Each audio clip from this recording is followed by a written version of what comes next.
नमस्कार, wave TV के इस राजनीतिक विश्लेषण में एक बार फिर से आपका श्रीमान स्वागत है। नगर निगम चुनाव को लेकर जिस तरीके से सरगर्मी तमाम क्षेत्रों में झारखंड के जिलों में दिख रही है, इससे एक बात तो स्पष्ट हो गया है, श्रीमान प्रत्याशी को अब एक नया मशक्कत और टास्क के साथ आना पड़ेगा। क्या कुछ हुआ धनबाद मेयर को लेकर, चलिए थोड़ा सा पहले चर्चा कर ले। अचानक ऐसा क्या हुआ कि नीलम मिश्रा का राजनीतिक बाध्यता के तहत श्रीमान अपना नाम वापस लेना पड़ा। अभी जेएमएम के एक नेता से मुझे लगता है 4 से 5 दिन पहले मेरी मुलाकात हुई थी और मैंने कहा था ये बात उनसे। अब आप इसको माने या ना माने या विश्वास संगत रखे या ना रखे, मैंने कहा था कि चंद्रशेखर अग्रवाल जी का जेएमएम में जाना हो सकता है कि नामांकन वापस लेने के लिए, मैंने नाम नहीं कहा था, किसी ना किसी को मजबूर किया जाएगा। अब ये मजबूरी को आप किस तरीके से देखते हैं, ये तो अपना दृष्टिकोण है, लेकिन राजनीति में कोई किसी के साथ कितना देर खड़ा रहता है वह बताता है आपका कद, कुनबा और पॉलिटिकली अप्रोच पर आप कितने सक्षमता के साथ हैं। चंद्रशेखर अग्रवाल जी का जेएमएम में आना, जेएमएम में आकर न केवल एक नया, सीधा कहे कि एक ऐसा गियर लगाना कि जेएमएम के पुराने प्रत्याशी नीलम मिश्रा जी को अपना नाम वापस लेना पड़ा। यह राजनीति है। राजनीति के तख्तो ताज के बीच में दो चीजें हमेशा मशक्कत में रहती है, आप कितना मेहनत करते हैं और कितना आपको आउटपुट मिल पाता है, यह कहना काल के गर्व वाली बात होती है। वहीं दूसरी ओर भाजपा में भी श्रीमान मचा हुआ घमासान, प्रत्याशी अपने अपने मन मानी चीजों को लेकर आगे बढ़ रहे, जिसको लेकर अमर बावरी जी भी कह रहे हैं श्रीमान अनुशासनहीनता पार्टी के अंतर्गत बर्दाश्त नहीं की जाएगी। अब पार्टी के अंतर्गत आप बर्दाश्त करें या ना करें तो बात की बात है।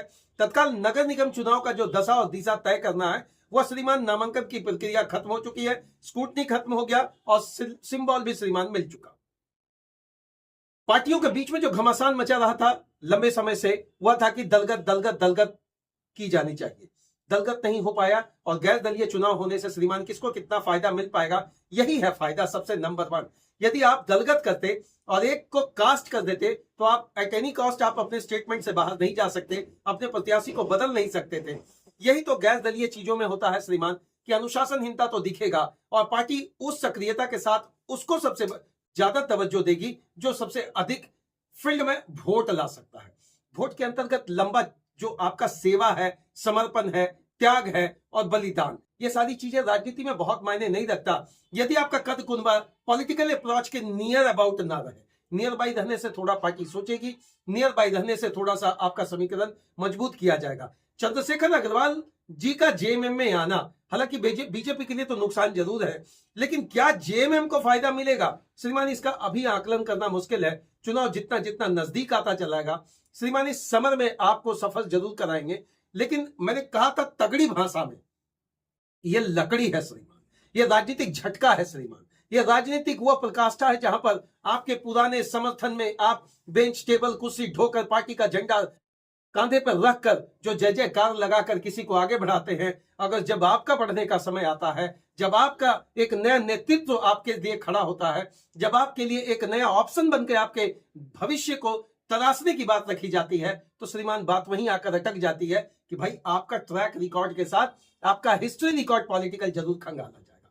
इसमें श्रीमान चंद्रशेखर अग्रवाल पॉजिटिव सेंस में आ गए। अब भाजपा किसको पॉजिटिव स्केल पर लाकर अपने पैमाने पर खड़ा होकर किसके लिए प्रेस कॉन्फ्रेंस करती है, इसको थोड़ा सा अभी भी सब्र में रखा जा सकता है। नगर निगम चुनाव बिल्कुल हॉट केक बना हुआ है। इस हॉट सीट पर बैठने के लिए तमाम जो भी प्रत्याशी हैं एड़ी चोटी लगाए हुए हैं, सारे अपने प्रकाष्ठा का पूरा अनुमान न केवल रखकर बल्कि वो चीज लाकर रख रहे हैं जहां पर दिल में बसने की साथ सेवा की बात रखी जाती है।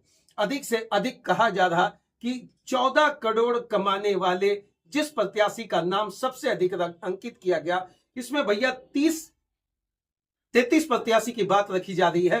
तो ऐसे में जो प्रत्याशी हैं इनका आकलन किया जा रहा, इन पर केस का आकलन किया जा रहा, लेकिन वही है राजनीतिक दबाव के बाद जो सबसे बड़ा दबाव होता है कि आपको वोट कितना मिलेगा, आप वोट के समीकरण में कितना सक्षम है। क्या लगता है कि भाजपा के तरफ से खड़े हुए 3-4 बड़े चेहरे उनके किसी बैठने के आसार हैं श्रीमान? बिल्कुल ना के बराबर है और हो सकता पार्टी अमर्यादित तरीके से या मर्यादित तरीके से अगर पॉजिटिव या नेगेटिव एक्शन भी लेती है तो इस पर बाद का बात होगा। अभी तो चुनाव नजदीक है, 23 का समर का सफर कितना सुहाना होगा ये तो बनकर आज भी अफसाना है। चंद दिन आपके पास है और वोटर को क्या कह के जाना है, भैया मेरी नाली सुधार दो, मेरा गली सुधार दो, मेरे उन सारी समस्याओं को खत्म कर दो जो नगर निगम के अंतर्गत चलता है।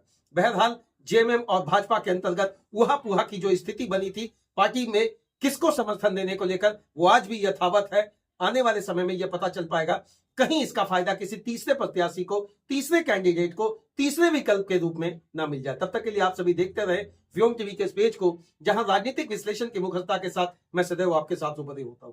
तब तक के लिए जय हिंद।